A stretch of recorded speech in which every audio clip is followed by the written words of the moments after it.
This is Judaism Unbound, episode 82, The Happiness Prayer.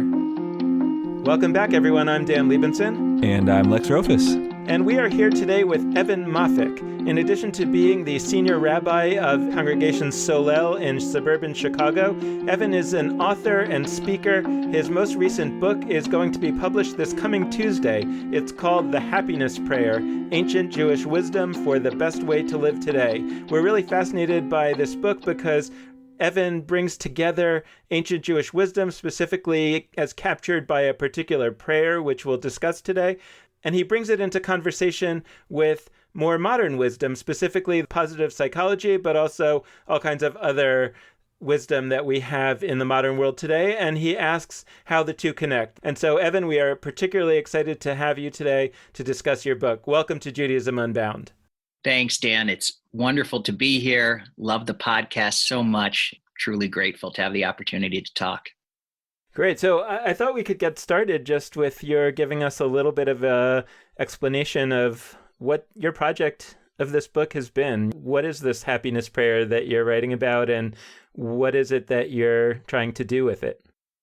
Well, I think we think about Judaism and we don't often think about happiness, right? You know that famous Jewish telegram, start worrying, details to follow. So it's not something that we typically associate with Judaism, and actually not even with religion generally, right? There's that old joke, something like religion is being upset that somebody somewhere is having a good time. And so I wanted to restore some sense of joy to Jewish tradition and practice, drawing from something I know you're interested in and that you've talked about before, and that's positive psychology. And this whole new school of thought, which if you look at it, is actually not even as old as the internet. This whole school of how to think about living a meaningful and flourishing life, and combining what has been taught in positive psychology with what we can learn from Jewish tradition and practices, and bring that together in something that is a meaningful book. It came about from those two different intellectual interests, Jewish life and positive psychology, and then my own experience as a rabbi, kind of in the trenches, dealing with challenges personally and as a member of the clergy, and working with others. So that all kind of came together in this book project, and I realized there was a real need for it. The prayer that you're writing about is been traditionally called Elu Devarim, which basically means these are the things that.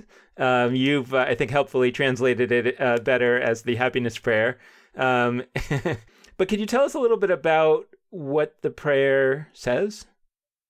It's such a seminal text, I think, that we often overlook. So it's a Talmudic text, which is part of the morning liturgy. And I'm a Reform rabbi, so we don't have daily morning services. We don't have Shachrit, but we do have Shabbat morning. And every Shabbat morning, we say this prayer, and I'm always just struck by how thoughtful it is. So it's a text that says, these are the things whose worth cannot be measured. And the reward, the reward is in this life, and the principle awaits us in the world to come. And then it's honor father and mother, acts of love and kindness, diligent pursuit of knowledge and wisdom, hospitality to wayfarers. And it goes on, and there's actually 10 of them. And the last one is study of Torah. And my original title for the book was The Other 10 Commandments, because it's really uncanny that there are 10 of them, and only one of them overlaps with the 10 Commandments as we think of it. But the happiness prayer was a kind of more, a less charged. The word commandments can feel charged for people. And so prayer is something a little bit more open. And that's how we got to the happiness prayer. But the thinking behind it was, if we follow these words, then we'll feel happier in our life, a sense of flourishing. It's almost like a concrete blueprint, which I know in the past, I think it was Erwin Kula in one of your episodes that talked about positive psychology is great in theory and Judaism is great in practice. And this prayer kind of melds the two together, the theory of positive psychology, which is captured in the title and my goal, and the practices, which are captured in the prayer. At least my understanding of what Erwin Kula was saying was that here this scientific discipline of positive psychology has emerged in the last decade or so, and it talks about thriving as the goal for human life, and that there are techniques that, in theory, can be used to help us thrive more, such as, for example, gratitude. Right? They found that expressing gratitude helps people be happier, and so it would be great if we express more gratitude in our lives. But then, because it's essentially an academic discipline, it doesn't really come up with, it's not really its job to come up with, okay, here's how you should live your life in such a way that you're expressing gratitude all the time. Whereas in principle, Judaism is a way of going about the world in which sort of habitual actions is a big way that we often practice Judaism. And so if you could sort of bring the two together, you could use the toolbox of Judaism to achieve the goals of positive psychology. Now, my question in terms of how you have gone about this project is, do you think that, A, what you're really doing is discovering and wanting to make it clear that this has been Judaism's project all along, and you're sort of uncovering that and reframing it so that we understand it better? Or is it more that maybe this hasn't been the project of Judaism, but it ought to be the project of Judaism going forward, and there's still some material from the old stuff that we could bring forward in this new way? I initially thought that this was Judaism's project all along. I initially pictured it as the rabbis, in crafting this prayer and in other texts, were aiming to live a life of flourishing, and that was their aim. But the more I've learned about sort of rabbinic Judaism and Jewish history, the more I realize it probably wasn't. I mean, I think the ultimate goal was to live a life of obedience and service to God. Now, happiness may be a byproduct of that, but I don't think that was their explicit goal. But the more that I think the conversation in the Jewish community, a conversation I think you and Lex have kind of been leading in a way, talking about what is the project of Judaism, what is our purpose, what is being Jewish for, that actually shifted my thinking, in that I began to think about this prayer as a new lens into Judaism, that it is a way of kind of explaining why be Jewish and what can Judaism do for our lives. So I kind of reconceived the prayer. What I thought was its original purpose, I'm now thinking is the purpose that I'm giving to it. And some of the things that the rabbis kind of intuited just work. I mean, that's sort of part of the reason I think this prayer goes so well with positive psychology, is that positive psychology is a science. It's all about what works. You know, they're all about proving scientifically through studies in labs and through rigorous testing what actually makes for a life of flourishing. And in a way, we have evidence that Judaism works. I mean, even just a simple thing of the fact that we pray in a minyan, that forces people to live close to the synagogue and to tend to congregate in neighborhoods, and that has helped sustain community, which we know leads to happiness. So this practice, which, you know, may have originated whatever in you know, the way the rabbis explain it, it has to do with the spies who go into the promised land. That's where you get the number 10 and Ada and Minyan, that what may have sort of obscured origins is something that is very communally practical and contributes to a life of flourishing.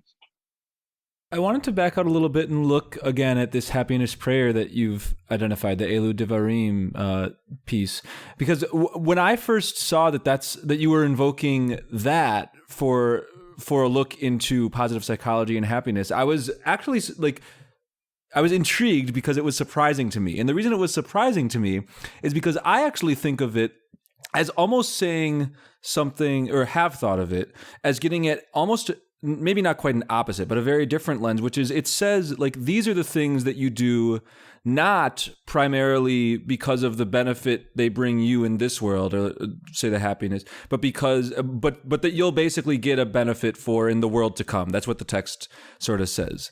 And so the way I've interpreted it in the past is that, like, you actually do these not for your own happiness, but for the benefit of others. I mean, some of the things listed are like honoring your father and mother. And so I think the implication there is you do it because it's important, and not because it it may not bring you that much joy all the time to say honor your father and mother. So I guess I would love to just hear a little more how you're playing with these particular listings of things, and why there may be a great alternative interpretation that you're bringing, that these are not just things we do to benefit others or that we benefit from in some future lifetime or whatever, but that they actually really do bring that happiness to us on an individual level as well. The word happiness is a controversial word. In fact, Martin Seligman, who created positive psychology, does not like the word happiness anymore. His first book, which he wrote, I think it's the early 90s, was called Authentic Happiness. And he did not like that. And his latest book is called Flourishing. He likes the word flourishing much, much better. And the problem with happiness is we think of happiness as in happy birthday, let's eat cake, yay. So there's this kind of association of the word happiness with superficiality.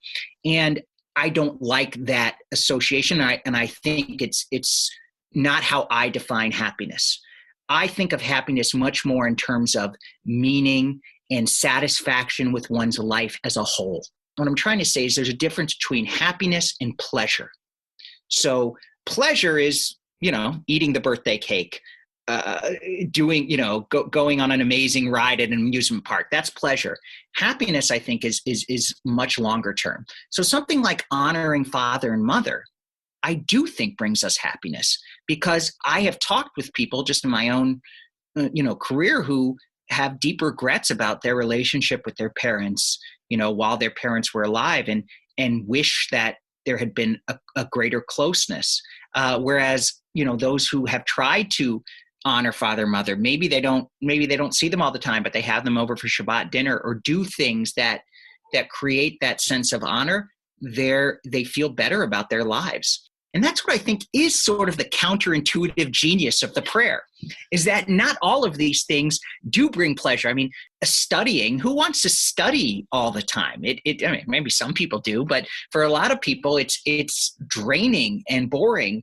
And yet, sometimes I look back on college and think, man, I wish I had done, I wish I had taken that class or spent more time, because that ability to just learn and grow, you don't have that many opportunities in life. So it is sort of counterintuitive wisdom, which I think is one of the great things Judaism constantly gives us.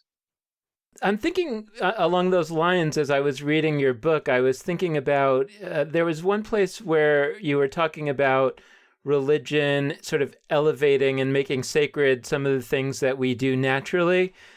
But I also think that one of the things that I think that religion or a wisdom tradition really does is it gets us to do the things that we don't do naturally. And I've often thought about the idea of what wisdom is that it's a way of passing along information to the next generation or to one another that generally you can only learn through the school of hard knocks. But if you learn it through the school of hard knocks, you've generally learned it too late. So, for example, I think the easiest example is how to be a good parent. If you only learn that through the school of hard knocks, you probably learn that at the expense of your children. So one of the powerful things that a wisdom tradition can give us is this kind of instruction as to what are the things that you should do, even though, like Lex says, they won't make you happy in the moment, but they will lead to flourishing over the course of your life.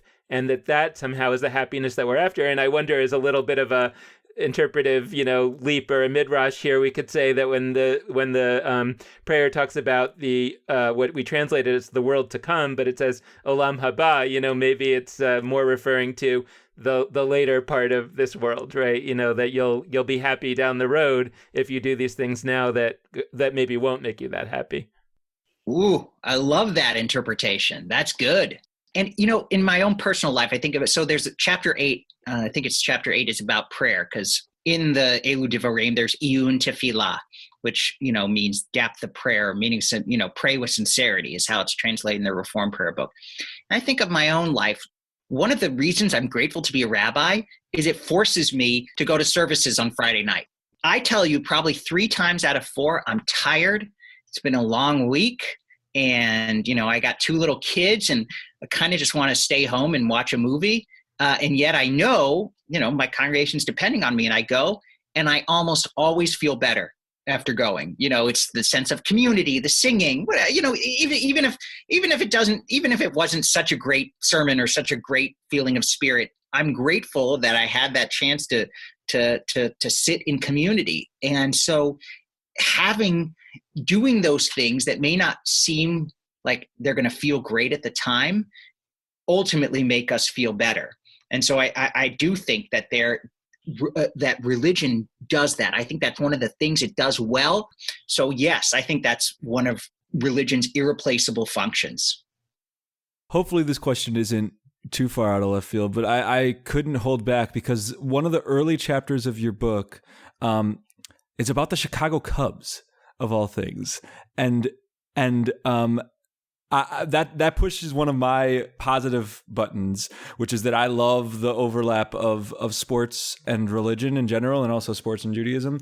And what you did there, I found to be really excellent, because so much of what people do when they're trying to apply sports to Judaism is they say, look, here's Sandy Koufax, or here's Hank Green, or here's Ali Raceman, or one of these famous Jewish athletes, and they say, like, they were Jewish. That's cool. But what you did is actually, no, I'm not going to talk about the Jewishness of particular people. I'm going to look at a recent development in the Chicago Cubs and how that plays with my conception of religion. And I'd love to hear you, because I read it, but I'd love to hear from your voice and for our listeners, what is it that we can learn from the Chicago Cubs the last few years and how it applies to religion and happiness? Well, thank you. As I was writing this, it's when the Cubs had their championship season, the World Series. And I'm in Chicago. I'm on the North Shore. I actually grew up more of a White Sox fan because my dad is from the south side of Chicago. But I've kind of become a Cubs fan by osmosis. And I was, of course, following the season closely.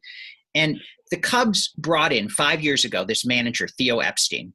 And Epstein's whole philosophy was there are certain concrete things, measurable things, that if we do them well, they will ultimately lead us to winning. And they're not focusing on the big things like how many home runs did this guy hit last year, but on the little things like on-base percentage, number of pitches thrown, statistics that we don't often think about. And so Epstein sort of rigorously focused the team on those key practices. And by focusing the team there, they got better and better incrementally over time. It took 5 years. The first couple of years they were doing terribly, but then over time, those little actions paid off. Sometimes when we go and we spend a morning studying, or on a Sunday when we could be, watching football, we go to a lecture, or we go to a study session that may seem like hard work and something we don't really want to do at the time, but that we feel better and we ultimately grow as a human being, and we're happier in a deep sense, a year later or a couple of years later. I think that was true with the Cubs, and it's true with each of our lives. And so I kind of wanted to bring out that connection. Could you give us some more of the key examples that you think would be really beneficial to share of some of the elements of the prayer and how you connected them to either to positive psychology or to more contemporary concerns and or ideas? I think my favorite chapter is the chapter on kindness. And one of the interesting things that have been discovered in positive psychology is that the number one thing that makes us feel better immediately, so this isn't even, I'm not even talking long-term now, that immediately is performing an act of kindness. And it could be as simple as holding the door open for somebody, or, picking up somebody and taking them to synagogue, for services. That these little acts of kindness make us feel so much better. And then as I was researching, so that sort of sounds cliche-ish. Okay. That's people know that. But what I wanted to go deeper is, why aren't we more kind as people? And I came across this wonderful psychiatrist writer named Adam Phillips, who's a secular Jew, lives in London. And he talked about that. Why aren't we more kind? And he pointed out that in some ways, being kind creates a sense of vulnerability. Like we're putting ourselves out there.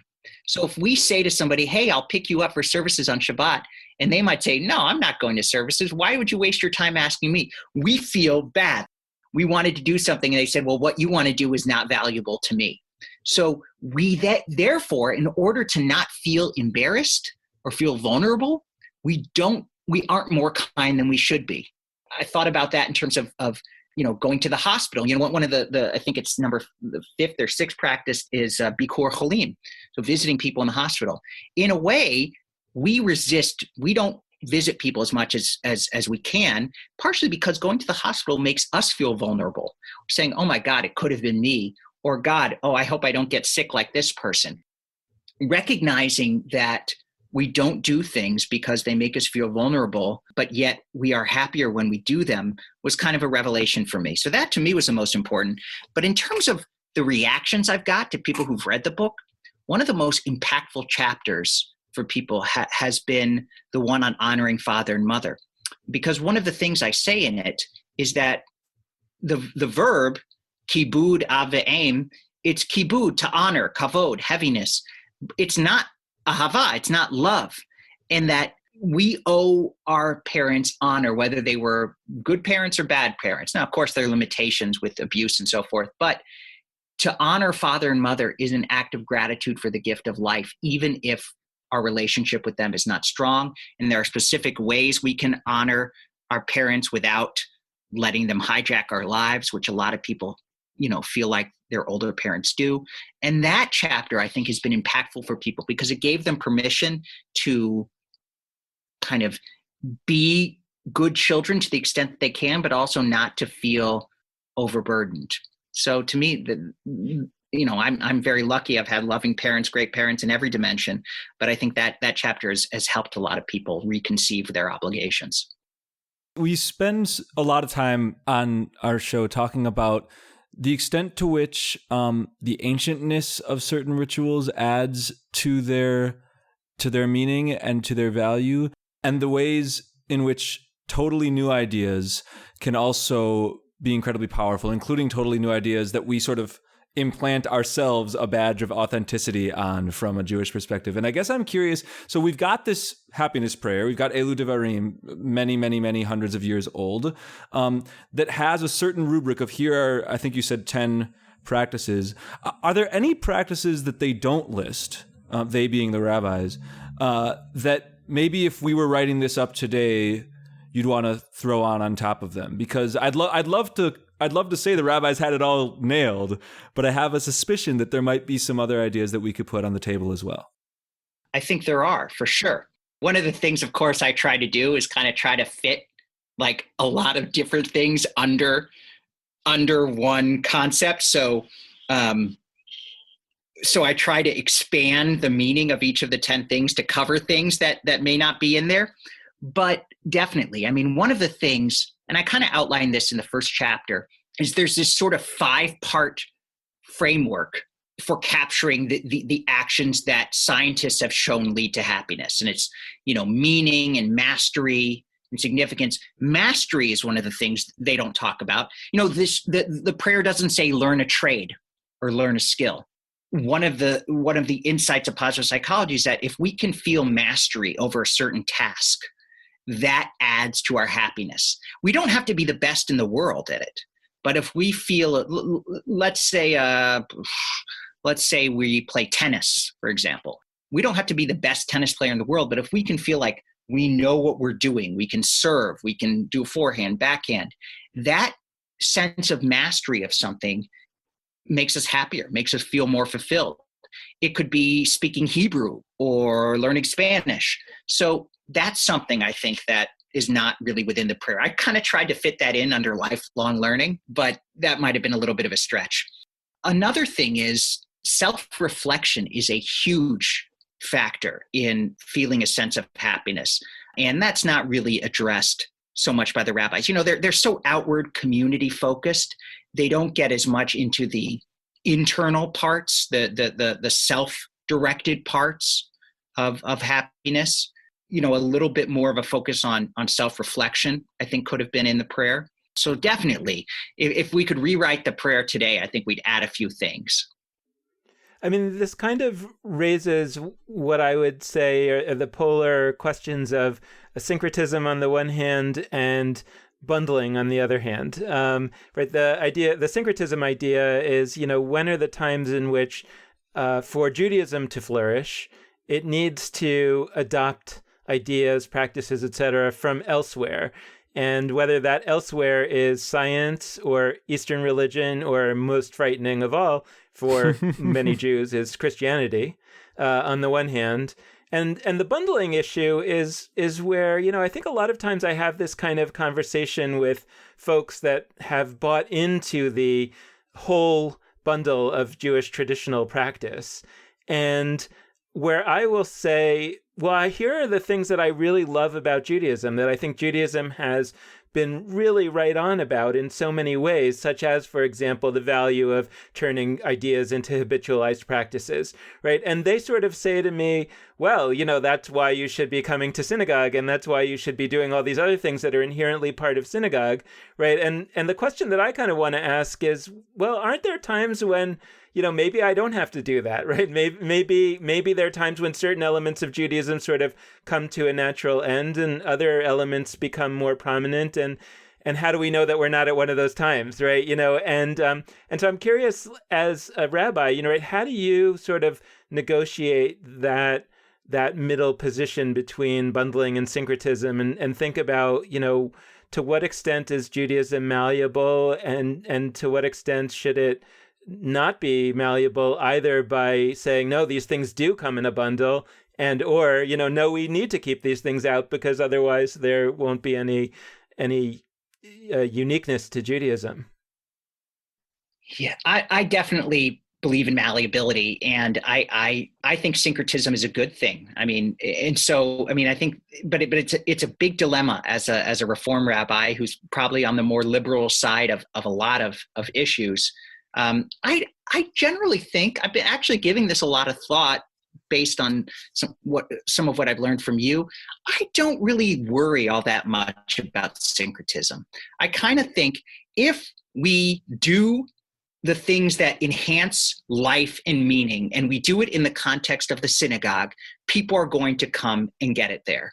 And I don't worry so much about whether they're going to associate it with Jewish identity. Are we doing things that enhance human life, and are we doing it well as within a synagogue?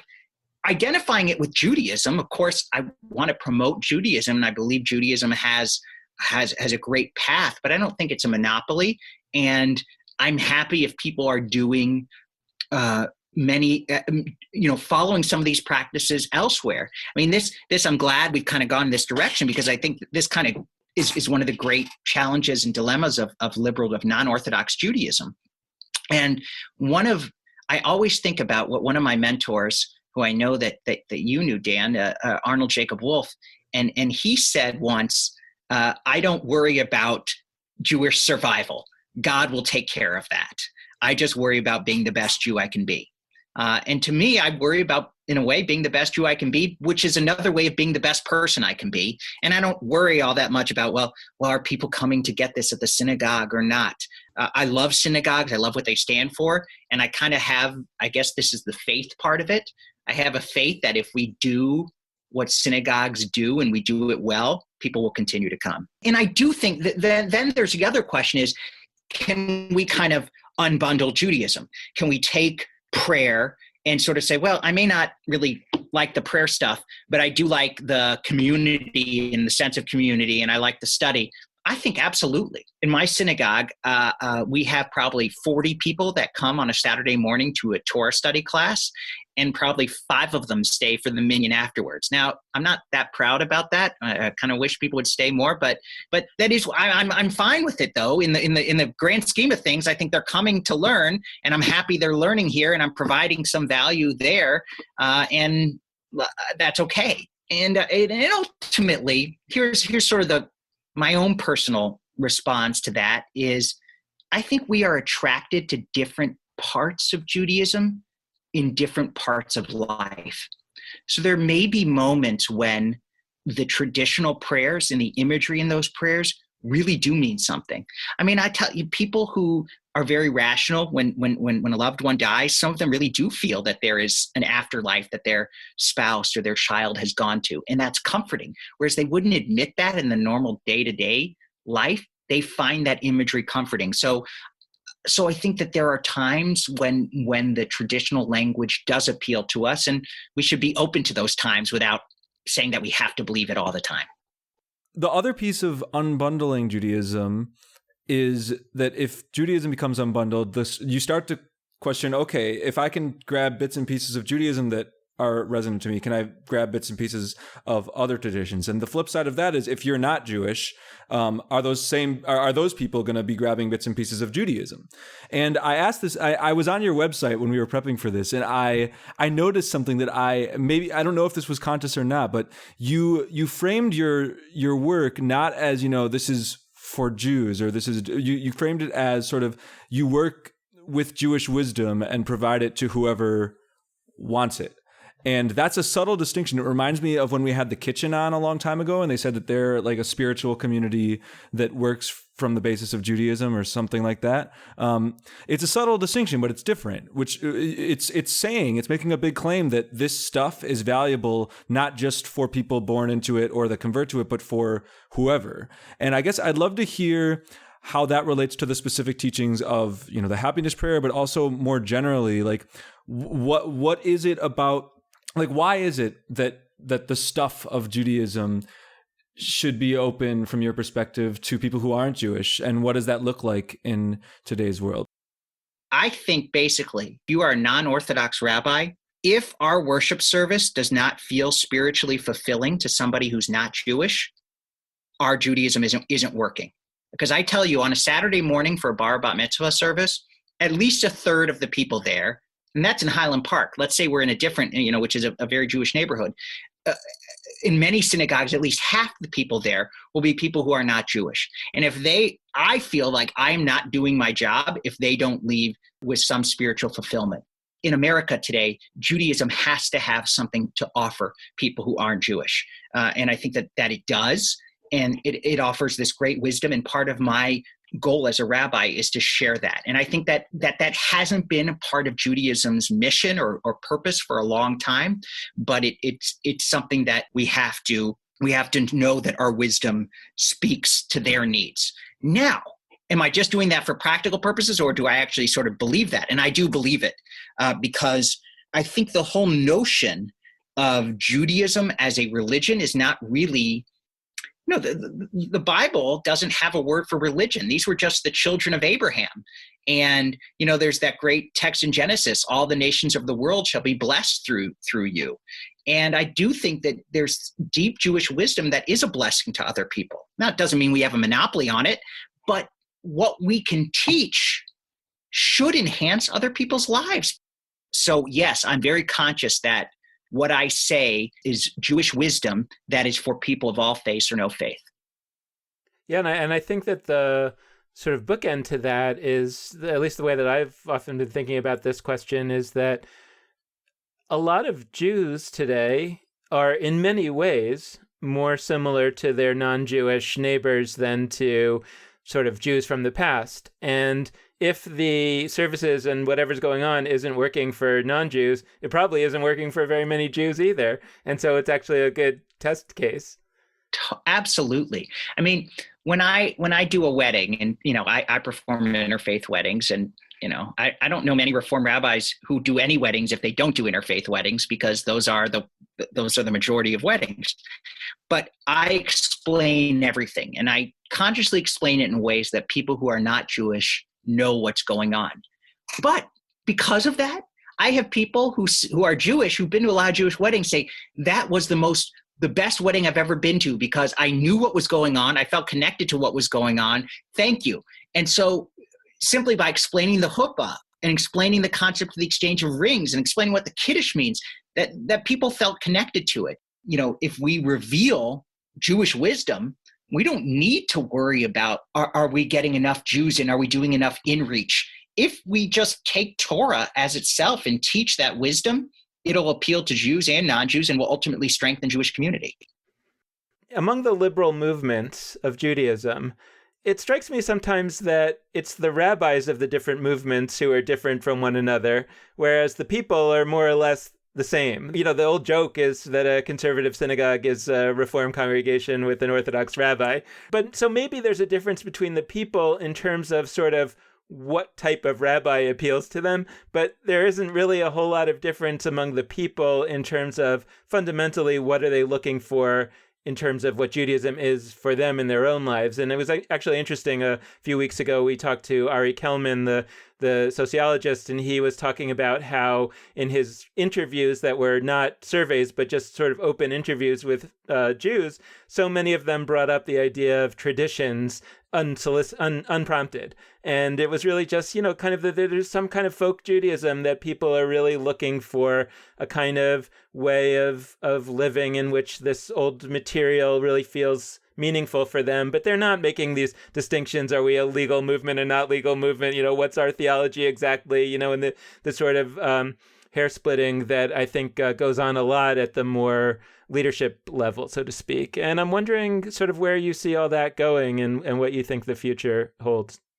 I think in the post-World War II environment, it was very clear why people chose denominations, right? People chose the conservative movement because they weren't Orthodox. They did not feel comfortable. That was their parents' religion. But they weren't Reform because Reform seemed, Reform was still the German Jews, and it seemed too formal and Gentile. And, so the people joined conservative synagogues. People joined Reform synagogues in that era because they generally were, a little bit more upper class, and they had German background, or they kind of felt more intellectual. This lasted probably through the 60s. Then it changed, and there was a kind of starting. You see it really start if you look at demography in the late 70s, early 80s, that there's a greater shift to Reform. And part of that is the children of conservative Jews were in many ways acting like Reform congregants. And now, if we look at it now, I really don't know why people choose to go to different denominations. Some still, especially if it's an older community, they still feel that, well, I feel just more ethnically comfortable in a conservative synagogue. I remember, Passovers with my parents, and there was Hebrew, and I remember growing up that the chazan would sing this melody, and I get that in a conservative synagogue. But I think now, basically, people go where they feel comfortable, where they feel happy going. So it really has nothing to do with the denominational label, has nothing to do with their view on halakha. It has to do with, do I feel good there? I want to keep rolling on that thread because I think this is really important. There's the future question about where this will go. And one thing I've been trying to do with myself is I think there's this tendency to sometimes think about like, oh, if we notice X trend, like it's probably on its path to go in that direction in 25 years. And sometimes we don't notice that like it's already happened. And I actually think that the denominational question, like when I talk to people, especially younger people, the very small group of them that are involved with a congregation or with Jewish life, and I ask them like, why'd you join X synagogue? Or, I mean, it's never, maybe not never, it's almost never, I'm Reformed, so I joined the Reform one. I'm concerned. It's, I grew up Reformed, but now I'm going to a Reconstructionist one. Or I grew up conservative, and I'm going to Reform. Or I grew up Reconstructionist, I'm going to conservative. I mean, people they liked the service, or they went to, or their friend was there, or whatever it was. The whole idea that like ideology is driving any of this, and that there is a real distinction on the ground between the groups of people going to a Reform or a conservative or a renewal or a Reconstructionist congregation. I think a lot of it is not just future tense going to be untrue, but like already right now. And so I guess I'd love to hear, since you are on the ground in a Reform congregation, and like you said, you're in an area with a lot of Jews, and I'm guessing a lot of Jews that are in other kinds of congregations, etc. How do you think of your role? Like, is it important to you that like you are a Reform rabbi and stand for that Reform element of you? Or do you see yourself more as just like a rabbi who's coming from the Reform place? Or is there some bridge? I'd love to hear from you on that, partially because I'm selfishly thinking about my own answer. Like when I become one, am I a renewal rabbi since I'm in the renewal program? Am I like those kinds of questions? If I were applying to rabbinical school today, I'm not sure I would go to HUC. I mean, I think I had a great experience there. And I think in terms of, the structure of the Reform movement means that there are congregations that, you kind of have this built-in system that can help you, with jobs and so forth. But aside from the sort of practical elements of it, I don't think it has any special cachet or stature or learning that distinguishes it. I really don't see any difference, I mean, aside from the label, between a renewal rabbi, reconstructionist. I think there are different styles among rabbis from each, but it's very much individual. And I'm not sure that our whole system for training rabbis really works. I mean, I think that's why the success of alternative seminaries is so huge, because the way to train a rabbi is so different than to train a doctor or a lawyer. And when the schools were set up as they were, that was their model. But that isn't how we operate at all. So, and I think you're right. I think that's already happening. I mean, I think the fact that people aren't joining synagogues as much is sort of a reflection of that this kind of older model doesn't really work. Our whole the financial structure of Jewish life is based on this congregational model. And my whole life is in a way based on this model, and it works in some ways, but it's not working for everybody. Yeah, I mean, it actually, that's a great segue to, where I wanted to go anyway, which was to sort of, I mean, a lot of times on this show, we talk about disruptive innovation, by which we fundamentally mean really new ideas, living out in the world of people who are not connected in any meaningful way to any Jewish institution, and just sort of a whole different Jewish world that might exist in potential and that could come into existence if we invested there.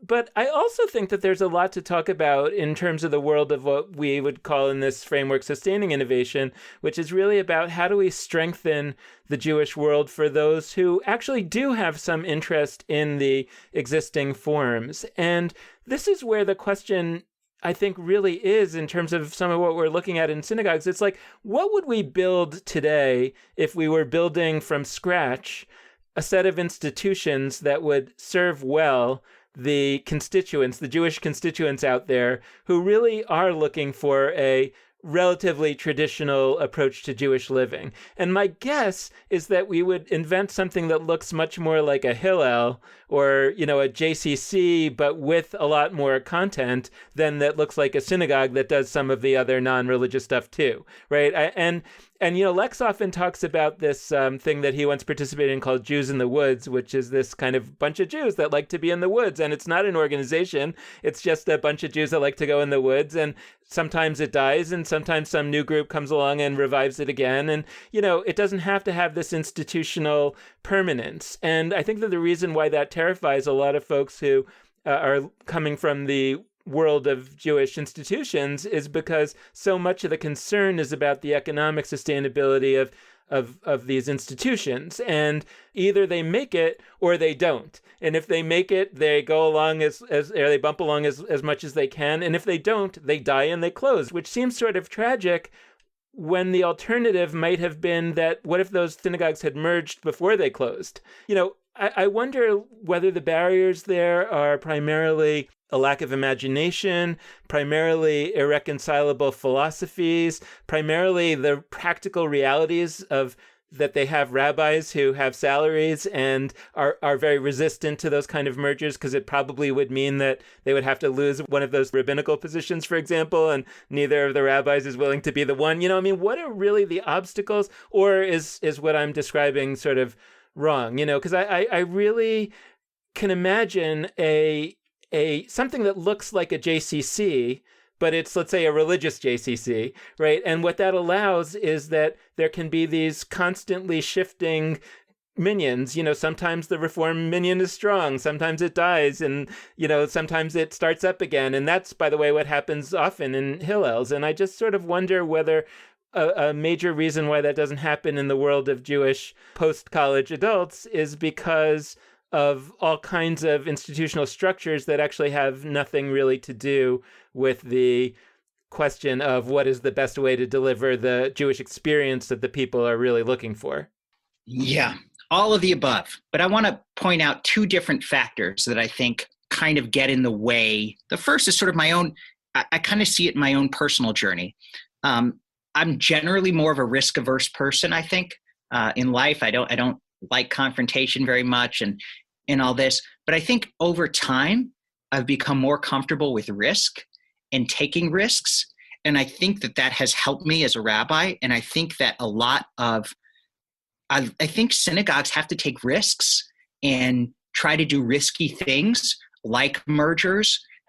I've become more comfortable being very personal in sermons, which I never would have done even 5-6 years ago. I talk about my own failings and problems and my own life. And I think that has helped make the synagogue feel real and people feel a connection. And I think in many ways, just taking this now to an institutional level, you have very smart people on synagogue boards, very successful people, that within a synagogue, they suddenly get very risk averse and very worried about every sort of legal, dotting every I and crossing every T. And I think that successful synagogues are willing to take risks. The second thing is, and this may be even a bigger problem, but basically most American Jews are not very religious. If you ask about belief in God, what is it? I think like 93% of Christians say yes, and something like 57% of Jews say yes. So in many ways, our people are not looking for many religious experiences. So in a way, a synagogue is almost irrelevant. And so the amount of money it takes to belong to a synagogue, which is a lot, because rabbis are paid much more than Christian ministers, which is great for me and I think anybody in the Jewish world, but it creates an economic burden that is hard, especially when people aren't all that religious. So what are we, in a way, I'm sometimes amazed that synagogues are surviving as they do, because most American Jews are not all that interested in it. And I think we're all interested in kind of knowing that life has a bigger purpose than just ourselves, sort of the basic transcendent impulse. But a lot of American Jews aren't looking for that in synagogues. I mean, it almost feels like we need a book, Happiness Prayer Volume 2, Synagogue Edition, but in many ways, like, I'm serious, that's saying, like, how could we take some of this wisdom that we naturally apply or think applies to individuals, but how can we understand them as applied to institutions? And just the most simple example is death, right? I mean, we're so comfortable with the idea of death for individuals, like we're afraid of it and we hope it doesn't happen, but we're comfortable with it. We understand it's inevitable, and the question isn't how to avoid death. The question is what to do when death comes. But for institutions, we don't seem to think that way. We instead try to find the fountain of youth and try to resist death at all costs, and maybe even have reanimated zombies, and be comfortable with that, even though on an individual level we know that they eat brains. But in all seriousness, like, the question is, there's so many other characters of individuals that I think so much map onto institutions as well, and yet for some reason we don't apply them there. And I guess my question also is, like, I think that we did in the past. I mean, I'm sure it was always hard, but I think that one of the great things that the early rabbis did, right, was that they were able to respectfully bury Second Temple Judaism and many of its institutions. And then they were also able to, I don't know, what's the word when you cut off a piece of a tree and replant it? They were able to take the parts that still had life and replant them in different soil. And that was a kind of wisdom that I would love to read the Happiness Prayer book about that. That's that risk. And another word, again, this may sound cliche-ish, but certain sense of fearlessness, like an ability to say, you know what, we're going to let this institution fail, and we're not afraid of what's going to happen. It's not going to be the end of the world. It's okay. We'll rebuild. We'll be fine. And thinking strategically about, you did a series about Silicon Valley. I mean, things fail all the time there. In fact, I remember reading something that, if somebody that some certain corporations won't hire somebody if they haven't experienced a failure, if they haven't worked. So absolutely. I mean, I again, sort of on an individual level, dealing with tragedy, going through experiences of loss makes you a deeper person. Again, that sounds cliche-ish, but it's true. And in some ways, to be an effective synagogue leader, you have to have seen things fail before. As we arc to the close, is there anything that we haven't been able to touch on, either from the book or just from, your experiences as a rabbi or otherwise, that you wanted to bring for our listeners to hear? Yes. The one thing, as we kind of talked here at the end, I sometimes think synagogues are given a bad rap in many ways. And I think there's so much that this idea of a synagogue as a hub of community and a place of really finding joy is, I think, part of what led me to write this book. One of the things about the happiness prayer is, one of the concepts is community. And truthfully, the place where we can cultivate that happiness is within a community. And I think synagogues, for all their structural, systematic, financial problems, are an extraordinary invention that have sustained Judaism, since the first Babylonian exile. So synagogues there's a time-tested proof that they work when done well. And I believe strongly in finding ways to strengthen that. The other thing is, and maybe this is a whole another episode, understanding Judaism as a source for happiness and flourishing is a whole new lens on why be Jewish and why sustain Judaism and how to live Judaism.